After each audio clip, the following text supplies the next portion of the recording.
Mi invitado tiene una maestría de un seminario bautista, doctorado de un seminario metodista. Y lo creerías, tú fuiste a un lindo seminario bautista y hubo un orador invitado.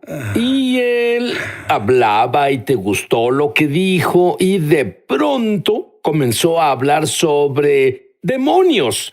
¿Por qué te inquietó eso? Bueno, en realidad ya había terminado la clase, terminó y solo hablaba con él, alguien que era un pastor. Y él nos decía sobre su día y él dijo, saben, hoy ministramos a 3 personas con demonios. Y primero que nada me emocioné porque pensé, ay vaya, porque aquí estamos, esto es del Nuevo Testamento y pensaba, haremos algo aquí y voy a aprender algo y luego él dijo, verán, 2 de ellos eran cristianos. Dije, ay no. El primer pensamiento en mi cabeza, yo no creo en esto. Yo no creo en esto ahora. En realidad nunca pensé esto con cuidado. Vamos, en realidad no tenía una teología desarrollada porque nunca cruzó mi mente. Pero tenía ese fuerte pensamiento de que no creía en esto. Ahora descubrí que esos pensamientos no eran míos. Pero en ese tiempo pensé que eran mis pensamientos. Seguro, alguien tiene un pensamiento y piensas que es tuyo. Y no necesariamente viene de ti. Pero continúa. Sí, dije, no creo en esto, pero por lo siguiente, debía salir de ahí. Pensaba, debo salir de este lugar. Me disculpé, ay caray, debo ir a casa. Y en mi carro manejaba hacia la casa y pensaba, ¿cómo pasó esto? ¿Cómo un cristiano tenía un demonio? Yo solo me preguntaba, ¿cómo podía pasar? Y luego el Espíritu Santo invadió mi pensamiento y me habló tan claro, no fue algo audible, pero sí muy cercano. Y él dijo, Rodney, es lo que tú tienes.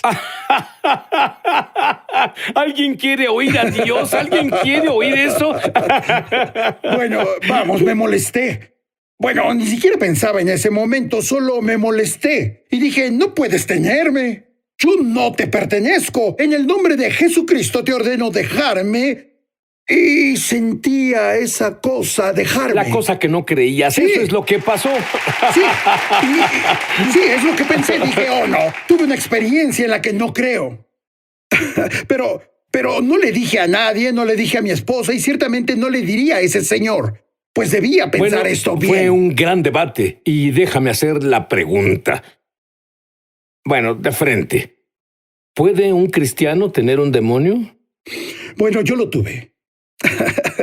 Y soy un cristiano, pero una de las cosas en las que tuve que trabajar en realidad es el lenguaje que hay en el Nuevo Testamento. Porque esa palabra posesión demoníaca, esa palabra posesión en realidad no es una buena traducción del griego original. ¿Qué debe ser? Debe ser una persona tiene un demonio. Es la palabra como el sujeto, el verbo hace eco, y luego en realidad el demonio. Así que una persona tiene un demonio. Entonces debe ser un cristiano tiene una enfermedad. Sí, una persona de hecho se usa así. Un cristiano tiene una enfermedad. Juan el Bautista tenía un abrigo de camello. Verás, María tenía un hijo. Es así, una persona tiene esto. O una persona tiene una ofensa. No es que el demonio tuviera a la persona. Otra vez en que se usa es un verbo muy general. Daimonizomai.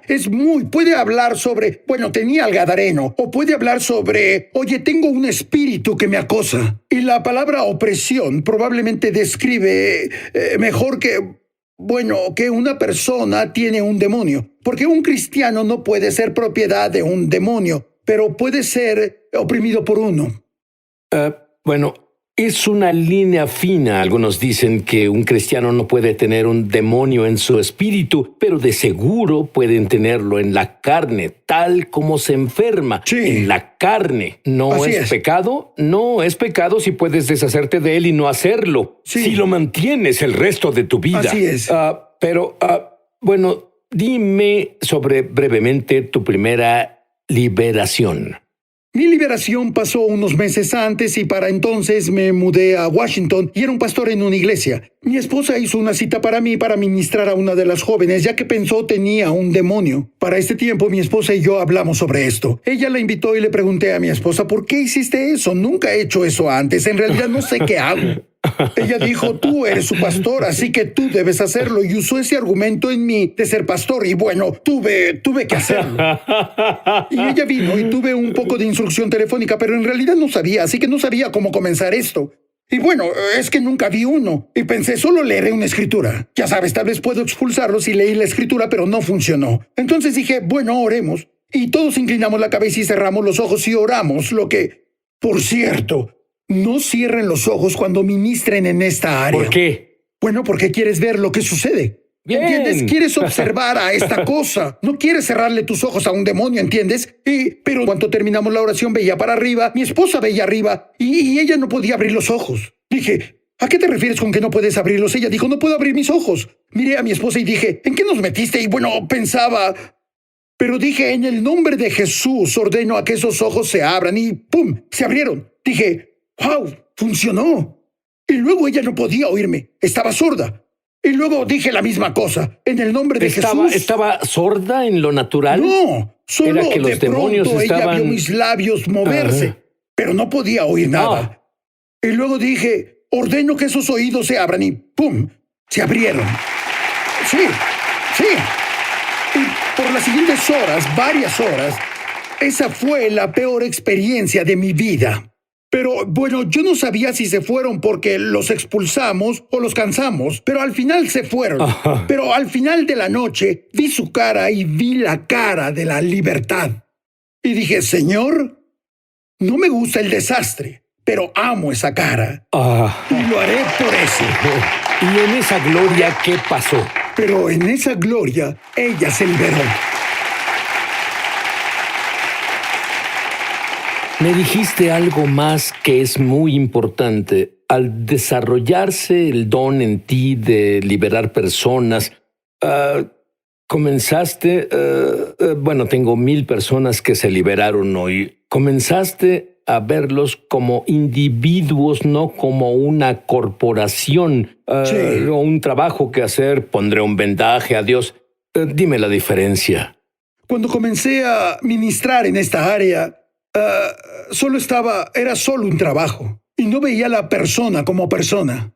Tenía un trabajo, voy a expulsar a un demonio y ese era mi trabajo. Incluso te sacrificaría en el altar de mi horario para sacar esa cosa. Y luego el Señor me mostró a las personas como Él las ve. Y hay un corazón de compasión que comenzó a crecer dentro de mí, que en realidad cambié de solo tener un trabajo a ver a la persona como la prioridad.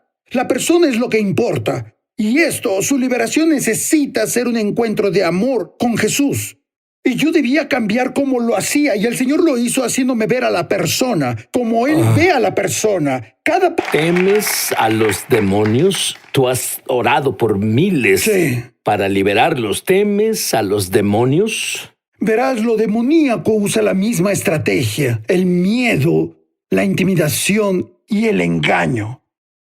Quieren que les temas, en realidad hacen cosas para que les temas. Por ejemplo, si algo se manifiesta, esa cosa solo se manifiesta y te retiras. Y temerás, y las personas entran en acuerdo con eso. Algunas veces ese miedo que la persona siente no es de él.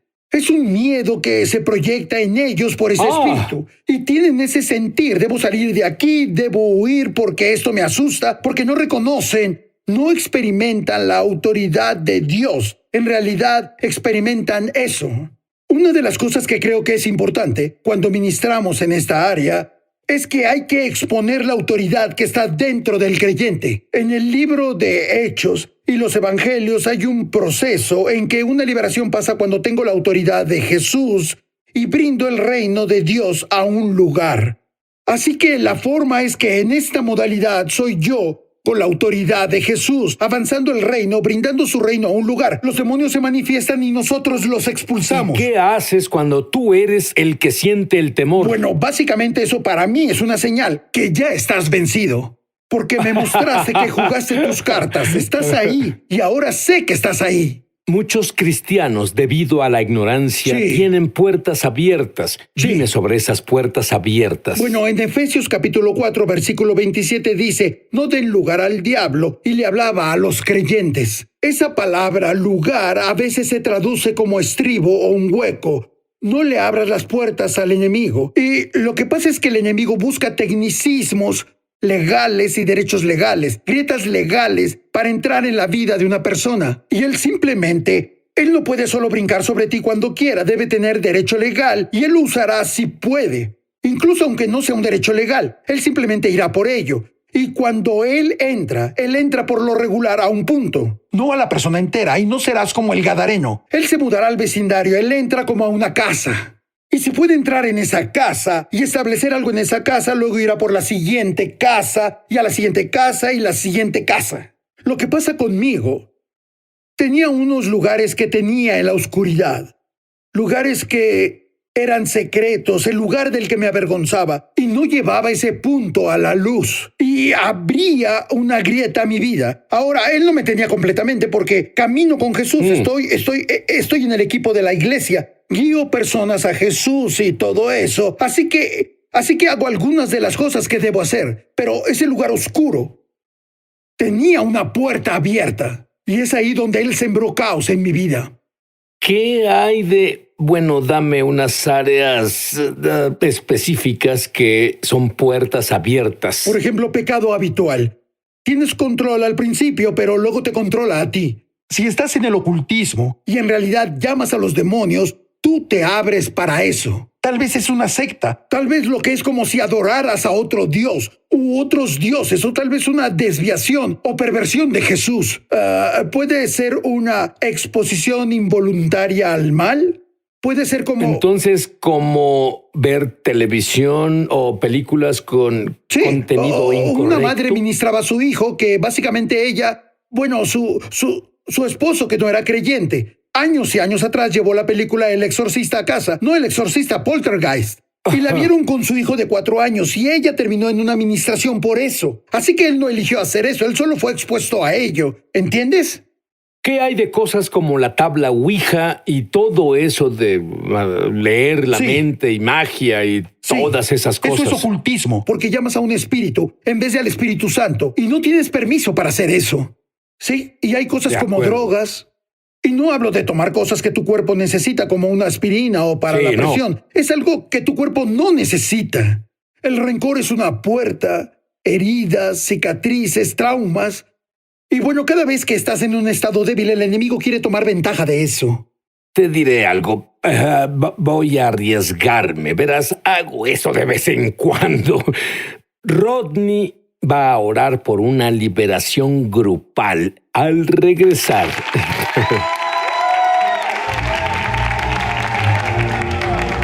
Ya volvemos a su programa Es Sobrenatural.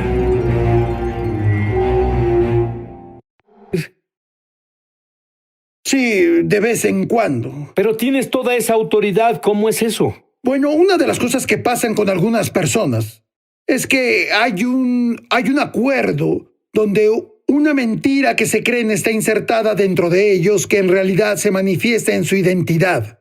Por ejemplo, digamos que una persona tiene un espíritu de víctima y está ahí, ellos solo lo ven como una víctima. Así que tienen identidad de víctima ahí. Y hay tanto... Conocí a personas que son sordas y dije, ¿puedo orar para que tu oído se restaure? Y dicen, no, porque les gusta su comunidad de sordos. Sí, verás, si tengo una mosca y una mosca en esta taza, puedo ya sea sacarla jalándola o puedo poner la taza bajo la llave.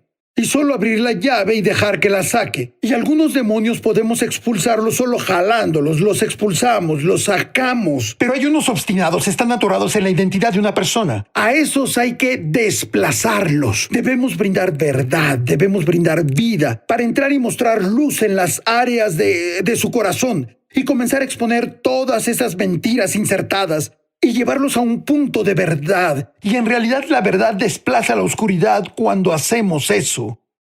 Dame un ejemplo de una mentira que las personas aceptan.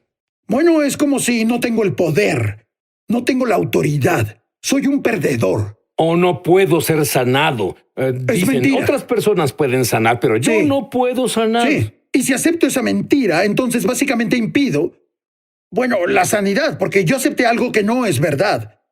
Puedo sanar porque Dios dice que puedo sanar.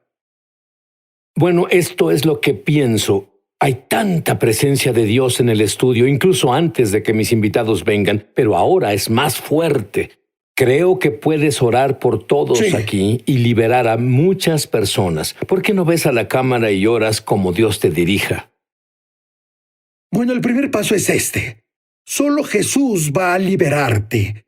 Primero que nada, debes tener una relación con Jesús, porque Él es tu libertador. Tal vez aprendiste a simular, pero solo Jesús te liberará. Así que deberás invitar a Jesús a entrar a tu vida para que sea el Señor de tu vida, que perdone tus pecados, y deberás tomar la decisión: hoy seguiré a Jesús por completo. Y si quieres rendir tu vida completamente a Él, quiero que repitas después de mí. Solo di: querido Jesús, Querido Jesús, entra en mi vida. entra en mi vida. Perdona todos mis pecados. Perdona mis pecados. Hoy elijo seguirte. Hoy elijo seguirte. Te hago mi Señor. Te hago mi Señor. Te doy mi corazón. Te doy mi corazón, Mi mente. mi mente, Mis deseos. mi deseo, Mi futuro. mi futuro, Todo lo mío. todo lo mío. Ahora te pertenece. Ahora te pertenece. Gracias, Jesús, Gracias, Jesús, por entrar a mi vida. por entrar a mi vida. Ahora, si dijiste esa oración, sabes que Jesús vino a tu vida. Ahora, Colosenses capítulo 1, versículo 13 dice esto, que Dios nos liberó del dominio de la oscuridad y nos trasladó hasta el reino de su Hijo. Entonces la oscuridad no tiene más poder sobre ti. Y si dijiste la oración, o tal vez ya conoces al Señor desde hace un tiempo, pero te encuentras atado, solo quiero que sepas que es tu derecho nato ser libre, porque no estás en ese dominio más. En realidad estás en el reino de Dios, el reino de su Hijo. Y ahora que Cristo está en ti, es tiempo de ejercer tu autoridad. Así que quiero que repitas después de mí: soy hijo del Rey. Soy hijo del Rey. Todo lo que Jesús compró y pagó Todo lo que Jesús compró y por lo que es pagó mi herencia. es mi herencia. Estoy unido con Cristo. Estoy unido con Morí Cristo. con Él. Morí con Él. Fui enterrado con Él. Fui enterrado con Él. Resucité con Él. Resucité con Me Él. senté a la derecha del Padre. Me senté a la derecha del Padre. Sobre toda potestad. Sobre toda Todo potestad. dominio. Todo dominio. Todo poder. Todo poder. Todo nombre que es Todo nombrado. nombre que es nombrado. No solo en No esta solo era, en esta era, sino en la que viene. sino en la que viene. Por lo tanto, tengo autoridad sobre la carne. Tengo autoridad sobre Tengo la autoridad carne. sobre el pecado. Tengo autoridad sobre el Tengo pecado. autoridad sobre lo demoníaco. Tengo autoridad sobre lo Tengo demoníaco. autoridad sobre la enfermedad. Tengo autoridad sobre la Y enfermedad. debido a que tengo autoridad con Jesús, Y debido a que tengo autoridad con rompo Jesús, toda misión del infierno contra mí. rompo toda misión del infierno contra mí. Rompo toda maldición contra mí. Rompo toda maldición contra mí. Rompo cada maldición que viene desde mis Rompo cada ancestros. maldición que viene desde mis ancestros. Rompo cada maldición que venga del mundo a mi Rompo cada alrededor. maldición que venga del mundo a mi alrededor. Rompo cada maldición que puse sobre mí Rompo mismo. cada maldición que puse sobre mí mismo. Porque las armas de mi milicia Porque las armas de mi no milicia son carnales, no son carnales, son divinamente poderosas. son divinamente poderosas. Derriban las barreras de la oscuridad. Derriban las barreras de la oscuridad. Todo lo puedo en Cristo. Todo lo puedo en el Mesías. Porque el que está en mí es más poderoso Porque el que está en mí es más poderoso que el que está en el mundo. que el que está en el mundo. Amén. Amén.